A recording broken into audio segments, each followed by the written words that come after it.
messieurs, bienvenue à cette édition de la mi-journée. La communauté internationale célèbre ce 27 septembre la journée du tourisme. Une journée célébrée autour du thème « Le tourisme et la paix ». En République démocratique du Congo, une cérémonie est organisée dans la capitale pour démontrer le caractère vital du tourisme et l'importance de promouvoir le tourisme scolaire. Question de forger le mental des plus jeunes. Le gouvernement provincial de Kinshasa a dévoilé ses ambitions pour asseoir la dynamique du tourisme sur toutes ses formes. Le détail dans nos prochaines éditions. Dans ce journal, vous suivrez les plaidoyers des personnes sourdes sur la reconnaissance de la langue des signes dans la Constitution. D'abord, cette actualité, le chef de l'État, Félix Antoine Tshisekedi Tshilombo, réclamer des sanctions sévères vis-à-vis du Rwanda pour son rôle majeur dans la déstabilisation de l'Est de la République démocratique du Congo et de soutenir des groupes armés. D'autres sujets importants liés au départ des éléments de la MONUSCO, de l'environnement, des opportunités d'investissement qu'offre son pays ont été évoqués venant sur le discours du chef de l'État prononcé le 25 septembre du haut de la tribune de l'Organisation des Nations Unies à New York. Suivez l'extrait du discours du chef de l'État. Pour son 5e passage devant la tribune des Nations Unies, le président de la République, Félix Antoine Tshisekedi Tshilombo, aura mis une demi-heure. Une bonne partie de son adresse a été consacrée à la situation sécuritaire dans l'Est de la République démocratique du Congo. Le président Tshisekedi ne pouvait pas ne pas parler du Rwanda à cause de son agression. Il a même formulé une demande de sanctions ciblées contre ce pays agresseur. Monsieur le Président, la situation dans l'Est de la République démocratique du Congo est particulièrement préoccupante. La résurgence du groupe terroriste du M23, soutenu par le Rwanda, a provoqué une crise humanitaire sans précédent avec près de 7 millions de déplacés internes. Cette agression constitue une violation majeure de notre souveraineté nationale. Nous appelons la communauté internationale à condamner fermement ces actes et à imposer des sanctions ciblées contre le Rwanda pour son rôle déstabilisateur et néfaste. Nous exigeons le retrait immédiat et inconditionnel des troupes rwandaises de notre territoire. Bien que les récentes initiatives diplomatiques telles que les pourparlers de Luanda soient encourageantes, elles ne doivent aucunement occulter l'urgence de cette action essentielle. La République démocratique du Congo s'engage activement à établir une paix durable dans l'Est du pays et à promouvoir le développement économique ainsi que le bien-être social des communautés meurtries par ce conflit armé. Elle ne ferme cependant pas la porte à toute opportunité qui l'amènera à cette paix tout en n'aliénant pas sa souveraineté, encore moins son intégrité territoriale. Dans cette optique, elle est résolument engagée dans la mise en œuvre de la feuille de route adoptée dans le cadre du processus de Luanda, que je soutiens fermement, qui promeut un dialogue de haut niveau visant à restaurer la confiance entre la République démocratique du Congo et le Rwanda, tout en minimisant le risque que la crise sécuritaire actuelle ne dégénère en conflit régional. En outre, mon pays demeure ouvert à toute autre initiative de nos partenaires qui concourrait à l'atteinte de cet objectif noble de paix. L'Organisation des Premières Dames d'Afrique pour le développement a initié une campagne « Nous sommes égaux » lancée en RDC en 2023 pour une durée d'1 année. Cette campagne a une influence positive. Désormais, cette initiative est transformée en un programme concret pour maintenir l'élan. Décision prise par les Premières Dames pour susciter des changements durables dans la société. Ces Premières Dames se sont retrouvées à New York où elles ont organisé une réunion.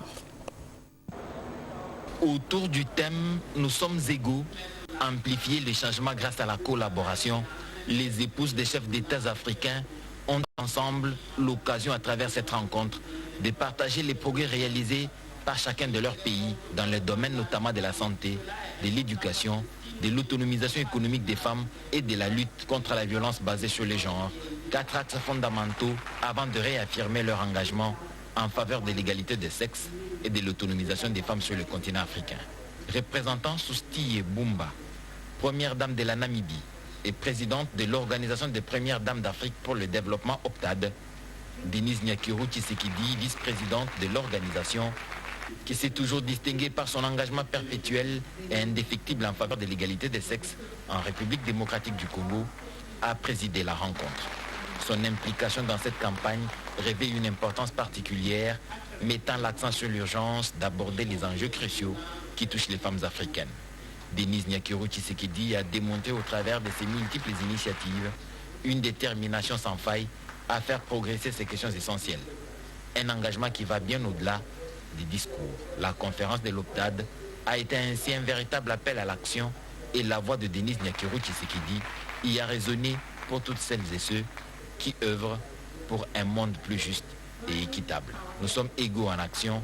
La deuxième phase de cette campagne lancée en juin 2023 à Kinshasa marque un pas supplémentaire vers l'atteinte des objectifs des épouses des chefs d'État africains. De retour à Kinshasa, la première ministre Judith Suminwa a présidé la cérémonie de publication de l'annuaire alphabétique et numérique des cadres et agents des services publics de l'État. C'est après sa validation par les fichiers des références de l'administration publique. C'est une étape décisive dans la modernisation publique et des gestions des ressources humaines. Déclaration de la première ministre suivie. Une bataille de plusieurs actions a donné des résultats. La maîtrise des effectifs des agents et fonctionnaires de l'État a mis à genoux plusieurs gouvernements. Aujourd'hui, un pas de géant vient d'être franchi.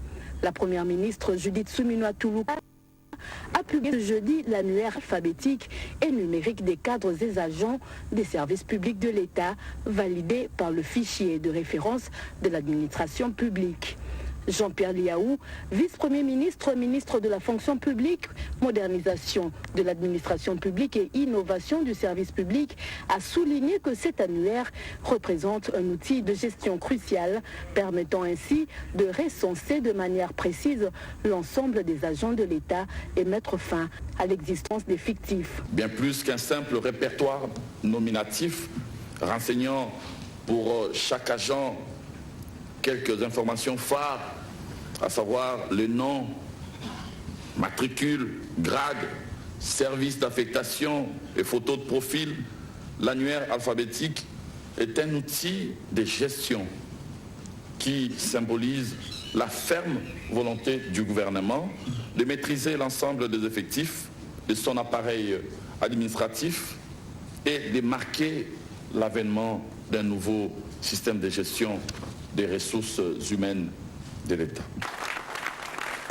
Le succès est obtenu grâce à la révolution technologique. Une démonstration a été faite pour renseigner l'assistance. Pour la première ministre, ce document symbolise la volonté ferme du gouvernement de moderniser la gestion des ressources humaines. En permettant une meilleure connaissance des effectifs, l'État pourra mieux rémunérer ses employés et allouer des ressources de manière plus efficace.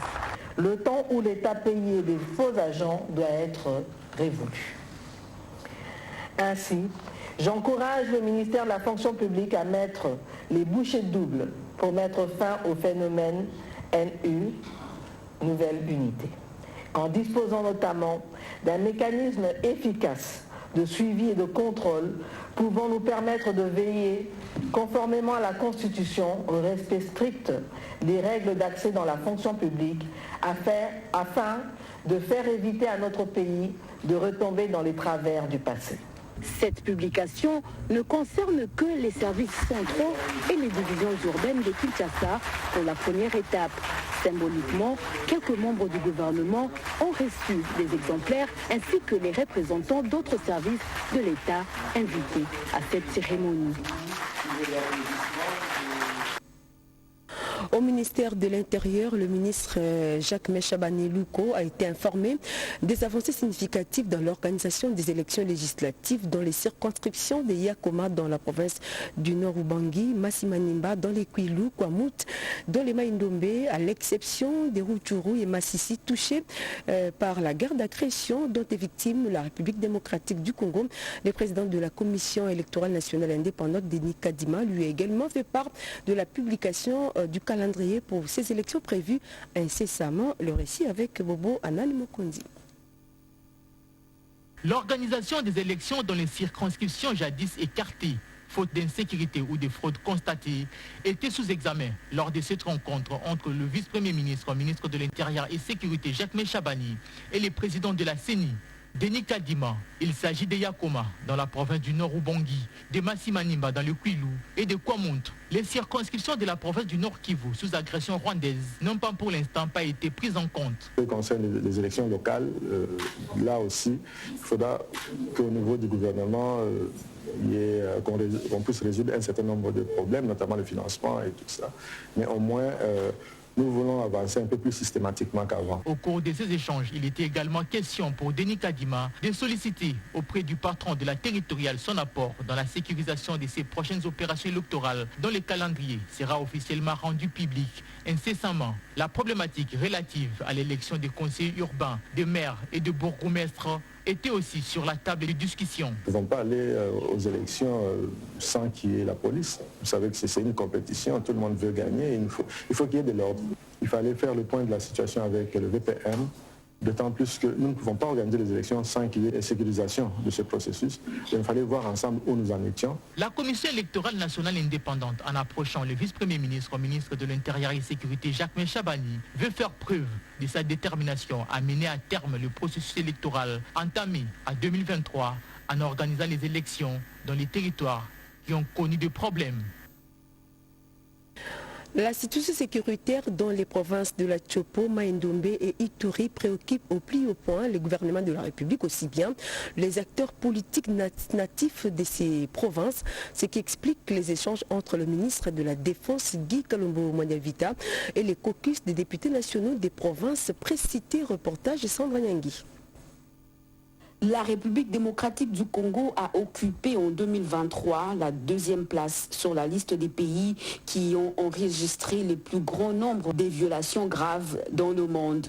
Sur 2900 enfants affectés, 1207 ont été victimes de multiples violations, selon les Nations Unies. Face à cette situation, les groupes des amis des enfants affectés par les conflits armés basés dans les États membres constituent une plateforme importante pour le partage d'informations, la sensibilisation, le développement d'un plaidoyer et de messages communs, ainsi que la levée de fonds pour mettre fin et prévenir les violations à l'encontre des enfants. L'ambassadrice du Canada et celui de Norvège accrédité à Kinshasa ont fait une restitution en rapport avec ce dialogue de haut niveau. C'était essentiel à ce stade-ci que le Canada et la Norvège ensemble, comme coprésidents du groupe des amis des enfants affectés par les conflits armés, réunissent ensemble tous les joueurs clés. C'est un problème qui est très présent en RDC, particulièrement dans l'Est, et on est tous très préoccupés par le sort des enfants. On devrait tous évoquer ce genre de défis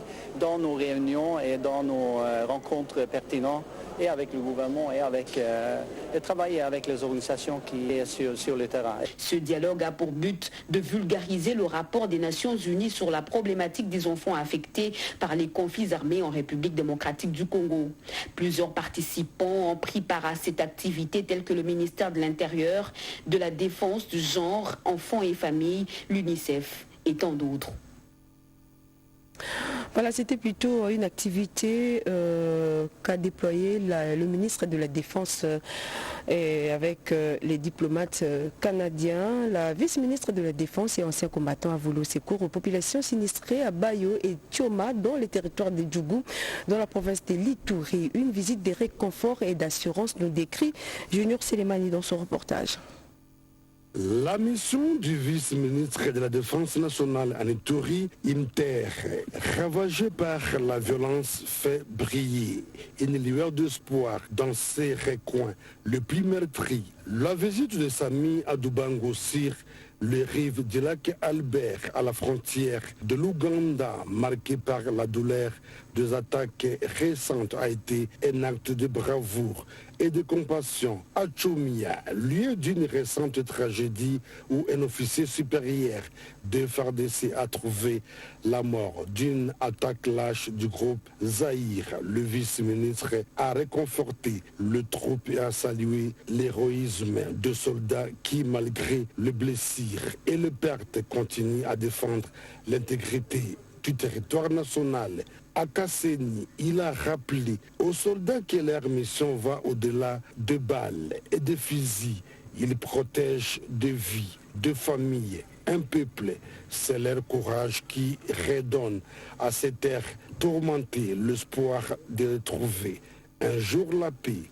Puis, le mardi 24 décembre 2024, la mission a amené Sami Adoubango vers le village blessé de Boulé, frappé de plein fouet par les milices Codeco. Là-bas, la population ciblée depuis trop longtemps a vu pour la première fois un officiel de la Défense nationale se tenir à leur côté. Le mot du vice-ministre au camp de déplacés de Savo. Il a touché les cœurs. Il a promis de porter leur voix jusqu'au plus haut sommet de l'État, d'œuvrer sans relâche pour que cesse enfin ce cycle de violence. Il a aussi prévenu contre les manipulations de ceux qui cherchent à envenimer la situation, ouvrant la porte aux terroristes du M23, AFC, RDF. À travers ces descentes sur terrain, à chaque pas, à chaque rencontre, le vice-ministre a sémé l'espoir dans le cœur fatigué d'une population éprouvée qui promet de barrer la route à toutes sortes d'infiltrations des terroristes du M23, AFC, RDF. Les caucus des députés nationaux de la province du Kassai central étaient face aux responsables de l'Office des routes, auprès desquels ils ont transmis et partagé les plaidoyers de la population du Kassai central pour la réhabilitation des infrastructures en état de défectuosité totale. C'est la suite logique d'une série de rencontres amorcées par le caucus des élus nationaux du Kassai central auprès des services étatiques. Avec l'Office de route à travers son directeur général, Jano Kikangalangoy, il a été question d'aborder une approche spécifique liée à la construction, réhabilitation des infrastructures routières et des ouvrages de génie civil à l'image des ponts jetés sur les cours d'eau.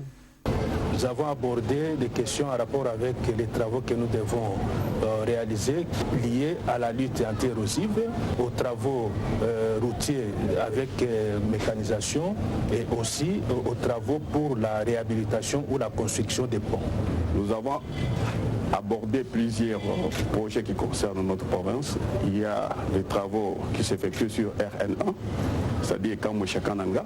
Il y a RN39, RN7 et avec certaines difficultés que nous avons trouvées sur RN41, des menaces de part et d'autre des érosions. Le DG nous a déjà présenté tout ce qu'il avait déjà prévu. C'est à nous comme autorité budgétaire de faire notre travail pour voir comment intégrer ça dans le budget 2025. Ces propos certifient la volonté affichée de ces représentants du peuple d'accompagner l'Office de route dans la matérialisation d'un certain nombre de projets d'intérêt commun en arrimage avec la philosophie politique et le social du chef de l'État, Félix Antoine Tshisekedi Tshilombo. Comme annoncé au sommaire, les personnes sourdes plaident pour la reconnaissance de la langue des signes dans la Constitution. Pour parvenir à ces cadres juridiques, l'Association nationale des sourdes du Congo a lancé les travaux de l'Assemblée générale extraordinaire qui se tiennent à Kinshasa du 26 au 30 septembre 2024. Les représentants des comités provinciaux de l'association prennent part à ces assises. Suivez.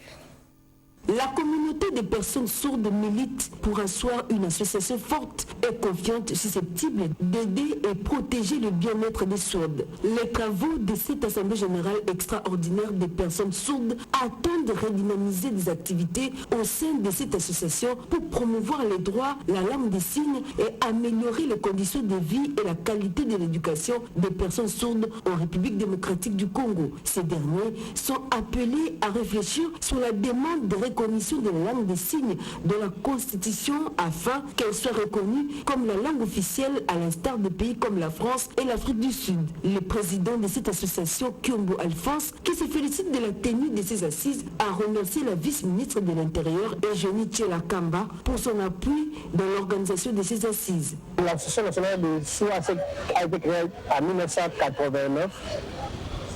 Il n'y avait jamais eu une assemblée générale. Alors, c'était souvent à la ville de Kinshasa, c'est là qu'ils ont organisé beaucoup d'activités et ils n'ont pas tenu compte aux provinces. Alors, il n'y avait pas aussi le respect des statuts. Alors, l'ancien statut ne nous donnait pas vraiment la bonne marche de notre association. Raison pour laquelle j'ai invité chaque province, les représentants de chaque province, pour la modification de quelques articles de notre statut et pour que l'association devienne forte.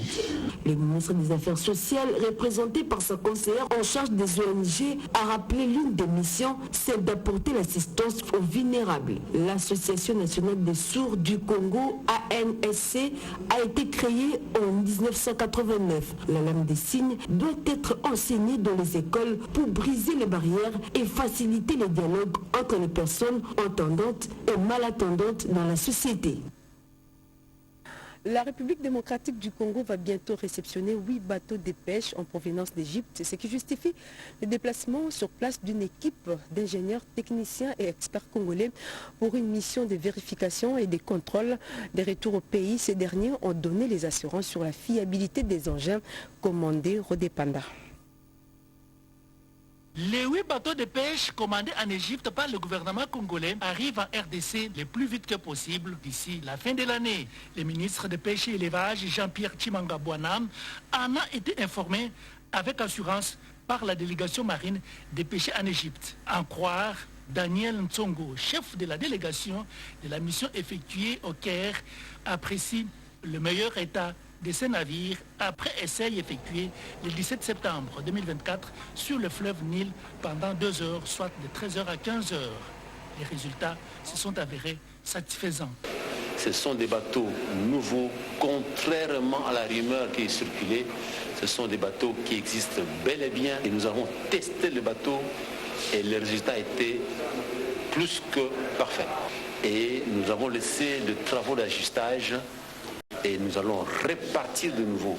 Les 8 bateaux de pêche, dont 5 de 8 mètres et 3 chalutiers de 28 mètres, sont baptisés des noms des héros nationaux, à savoir Patrice Emery Lumumba, Simon Kimbangu et Étienne Tshisekedi. La zone d'exploitation sera la côte atlantique. C'est une manière de matérialiser la vision du chef de l'État Félix Tshisekedi qui tient à tout prix que la population congolaise mange du poisson frais tiré de nos propres cours d'eau. Pour son avenir, l'humanité n'a d'autre chemin que la paix. C'est autour de ce thème que la Journée mondiale de la paix a été célébrée le 21 septembre dernier. C'était une occasion pour l'ambassadeur universel de la paix pour l'Afrique et la RDC, Simon Moujanaï, de lancer un appel au soutien aux efforts et la détermination du chef de l'État pour ramener la paix dans l'Est de la RDC et promouvoir ainsi la cohésion nationale. Reportage. En marge de la célébration de la Journée internationale de la paix, en République démocratique du Congo, cette journée est célébrée dans un contexte d'une guerre imposée au pays par ses voisins belliqueux. À l'occasion, les ambassadeurs universels de paix du réseau des ambassadeurs universels de paix ont appelé à l'éducation de paix et au soutien aux efforts inlassables entrepris par le chef de l'État Félix Antoine Tshisekedi Tshilombo pour le retour de la paix dans la partie orientale. Nous invitons donc les populations du monde entier à bannir la guerre et ses corollaires afin de vivre ensemble dans un esprit de paix et d'harmonie, de respect et de reconnaissance envers autrui. La paix est une donnée sine qua non au développement économique et même une aspiration noble et essentielle qui constitue le seul chemin vers un monde meilleur et plus juste pour tous.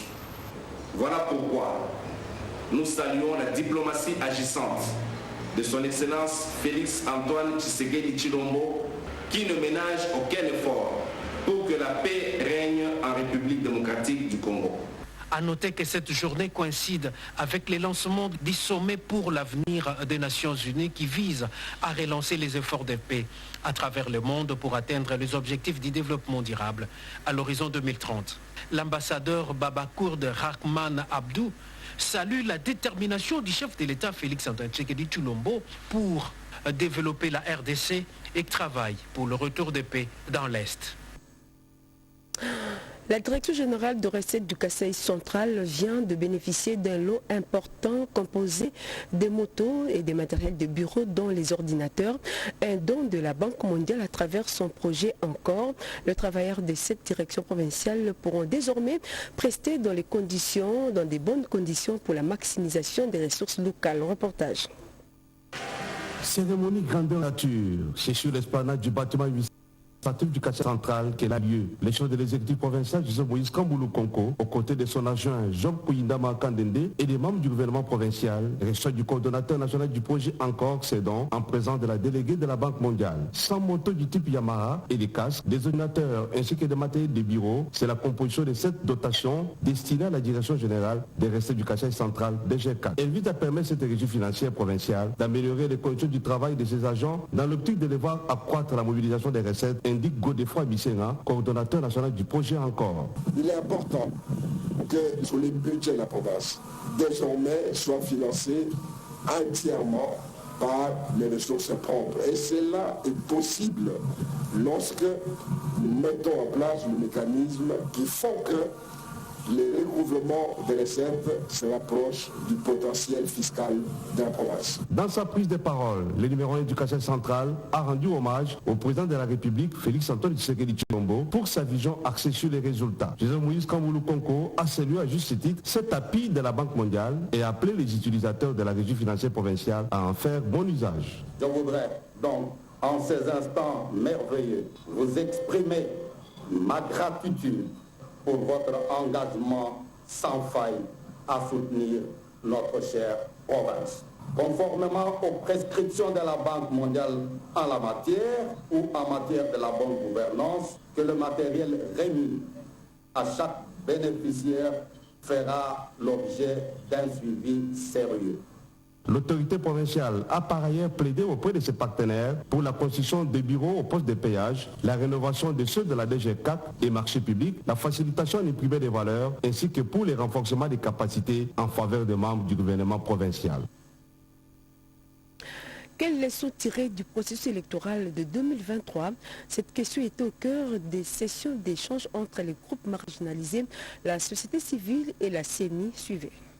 Du 23 au 25 septembre 2024 à Chikapa, 340 participants, ici des groupes marginalisés tels que les femmes, les jeunes, les personnes vivant avec handicap et les peuples autochtones ont échangé sur les leçons apprises du processus électoral de 2023 et ont émis des recommandations pouvant rendre plus inclusives les prochaines élections en RDC. Fernand Chibanda souhaite voir les personnes vivant avec handicap être sélectionnées au poste de décision à la CENI. Nous avons par exemple parlé de la participation aux décisions de cette couche de personnes, parce qu'il y a un adage qui dit ce qui se fait sans nous et contre nous. C'est-à-dire qu'il doit y avoir la participation active dans les postes de prise de décision de cette catégorie de personnes pour s'imprégner justement de leurs problèmes. Monsieur Rino Kamidi, directeur pays adjoint de la Fondation internationale pour les systèmes électoraux, résume ici les recommandations formulées par les participants. La primeur de ces recommandations est réservée à la CENI, mais de manière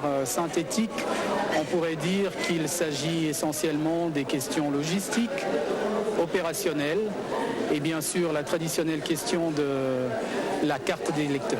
Ces sessions d'échange ont été organisées par IFES avec l'appui technique et financier du peuple américain à travers l'USAID.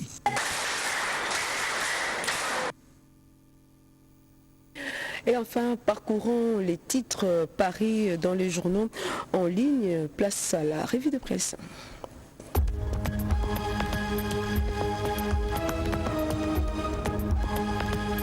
Bonjour mesdames, messieurs et bienvenue à cette revue de presse. Nord Kivu, violents affrontements entre les FARDC et les Wazalendo pour le contrôle des barrières des taxes illicites, annonce la référence plus. Ces affrontements ont eu lieu le jeudi 26 septembre à l'ouest de la ville de Goma, dans la province du Nord Kivu. Selon le journal, ces combats seraient liés au contrôle de plusieurs barrières de perception illicite des taxes installées sur la route reliant Saké à l'axe de Nzulo, une zone stratégique de passage des marchandises et des personnes. La situation a provoqué une grande inquiétude parmi les populations déplacées vivant dans les camps de Boulengo et Lushagala, situés à proximité des affrontements.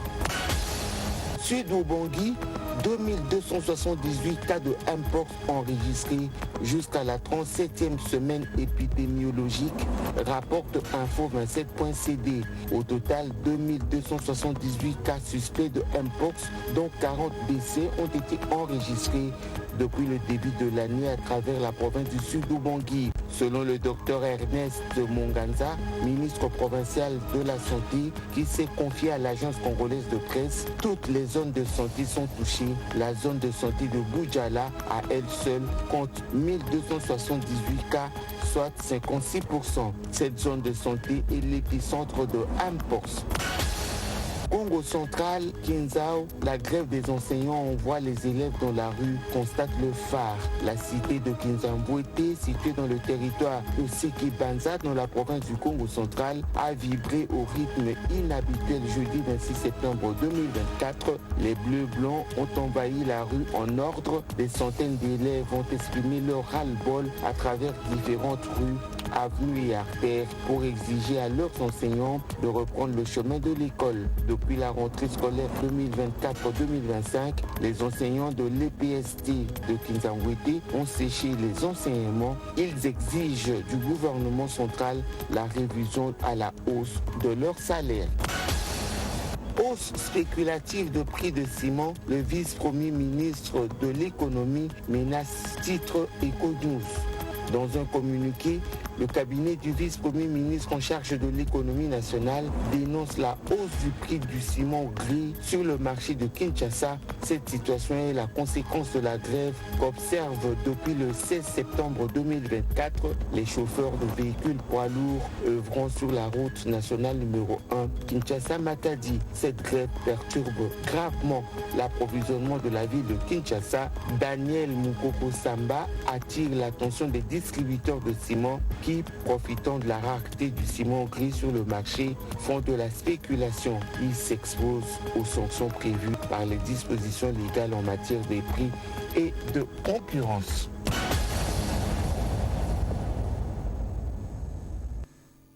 Ce journal est terminé. Merci d'avoir suivi cette édition de la mi-journée. Merci également aux téléspectateurs qui nous suivent depuis Montréal au Canada.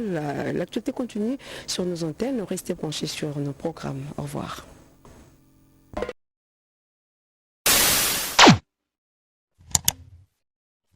Africa cool, et abena cool, Africa cool, abena cool, le quoi cool matopi. Après toujours,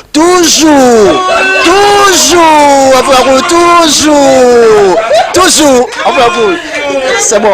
Et ça chaîne est bien, et puis vous êtes très rapide, et ça très rapide, et ça chaîne mon co, bah quoi ça a bien confiance. En tout cas, nazo senga na bato oyo nanu ba souscrire te bazwa. Donc, eza vraiment net oyo ba lobakaki buka lelo, lamba lelo, lia lelo. Vous voulez le Congo pour que le Congo devienne cool, pour suivre les cool analyses, alors revenez et abonnez-vous massivement. Bobozana Moana, massivement. Alors beaucoup de gens ils pensent que l'Afrique cool donne l'information en temps réel.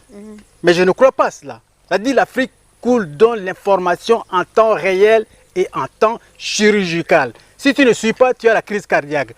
Qu'est-ce que tu penses de l'Afrique cool? C'est PPL. Africa Cool, c'est la destination de prédilection pour une communication optimale. longo diana bino mama. Africa Cool Télévision est une chaîne qui est en train de réunir toutes les tendances. Donc les chrétiens s'y retrouvent, les païens s'y retrouvent, les politiciens s'y retrouvent, les femmes ménagères s'y retrouvent. Donc eza eloko na biso to sepela ranango yango chaque fois son aye na Kinshasa il faut namona Africa Cool. Et au monde ba chaîne eza impartial. Et le rôle de Babino, vous méritez le soutien de la population ainsi que des institutions comme Bisognoso, tous s'abonner à Africa Cool. Africa Cool, Africa Cool, merci beaucoup, leader. Non, je remercie en tout cas Africa Cool, leur support et on leur souhaite bonne chance pour la suite. On leur souhaite le plein succès. Placer un petit mot par rapport à la récompense Oyo. Je félicite très sincèrement Africa Cool. Voilà. Je n'avais pas opéré le mauvais choix. Voilà. J'avais recommandé, je me rappelle que je disais que c'était une destination de prédilection pour une communication optimale d'excellence. Nazanga Mogote Tala, YouTube Yemoko à reconnaître que Naponaki Mabete. Au moins, il y a un choix to salaka, ba réflexion to salaka. Tu as abonné à Africa Cool. Comme ça, tu partages. Bravo Africa Cool. Merci beaucoup. Bravo Bino. Mutubo s'abonner parce que trophée Ezali à Bino. Ezali partagé. Moi, je me sens aussi copropriétaire. Il y a un prix Oyo. Bravo Africa Cool. Merci beaucoup. Toujours.